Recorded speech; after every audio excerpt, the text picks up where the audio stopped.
నమస్కారం. News 9 TV వార్తలకి స్వాగతం. మహిళల ఆర్థిక సామాజిక అభివృద్ధి లక్ష్యంగా కేంద్ర రాష్ట్ర ప్రభుత్వాలు పనిచేస్తున్నాయి అని ముదోల్ శాసనసభ్యులు శ్రీ పవార్ రామారావు పటేల్ స్పష్టం చేశారు.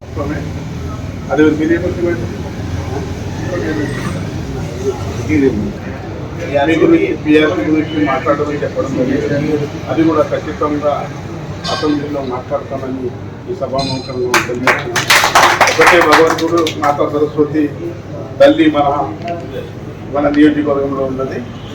ఆ తల్లి ఆశీర్వాదంతో మీరందరూ టెట్ పాస్ కావాలని ఆ భగవంతుని ఆ తల్లిని ఈరోజు గడువు 2021 సెప్టెంబర్ 1 లోపల ఉపాధ్యాయులందరూ కూడా టెట్ పాస్ కావాలని ఖచ్చితంగా పాస్ కావాలని దాంతో మా ఎస్టీపీఎస్ యూనియన్ తయారు చేసినటువంటి మెటీరియల్ గౌరవ శ్రీ ముదోల్ నియోజకవర్గ మన ఎమ్మెల్యే శ్రీ రామారావు పటేల్ గారిచే ఈరోజు నిర్మలకు సంబంధించినటువంటి అన్ని బుక్లను ఇక్కడ మేము ఆవిష్కరణ చేయడం జరిగింది.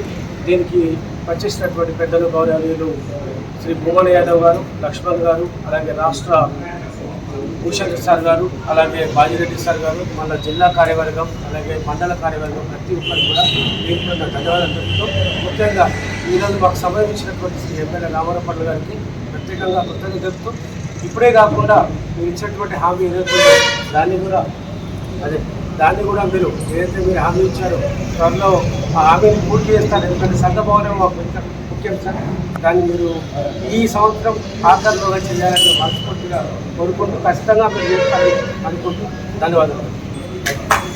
బైన్సా మండలం మంజీ గ్రామంలో నూతనంగా నిర్మించనున్న వివో మహిళా సమైక్య సంఘ భవన నిర్మాణ పనులకు ఎమ్మెల్యే ఈ రోజు లాంఛనంగా భూమి పూజ చేసి ప్రారంభించారు. ఈ సందర్భంగా మాట్లాడిన ఎమ్మెల్యే రామారావు పటేల్ మహిళా సంఘాల బలోపేతానికి ప్రభుత్వం ఇస్తున్న ప్రాధాన్యతను వివరించారు. ఈ నూతన భవనం మహిళలు అన్ని రంగాల్లో ముందుకు సాగేందుకు ఎంతగానో ఉపయోగపడుతుందని ఆయన ఆశాభావం వ్యక్తం చేశారు. భవన నిర్మాణ పనుల్లో ఎక్కడా రాజీ పడకుండా అత్యుత్తమ నాణ్యతా ప్రమాణాలతో పనులను వేగంగా పూర్తి చేయాలని సంబంధిత అధికారులను ఎమ్మెల్యే ఆదేశించారు. ఈ కార్యక్రమంలో స్థానిక ప్రజా ప్రతినిధులు, సీనియర్ నాయకులు, అధికారులు మరియు మహిళలు పెద్ద సంఖ్యలో పాల్గొన్నారు. ఈ కార్యక్రమానికి సంబంధించిన మరిన్ని వివరాలను మా ముదోల్ నియోజకవర్గ ప్రతినిధి షేక్ ముక్తార్ అందిస్తారు. మరిన్ని తాజా వార్తా విశేషాల కోసం చూస్తూనే ఉండండి న్యూస్ 9 టీవీ.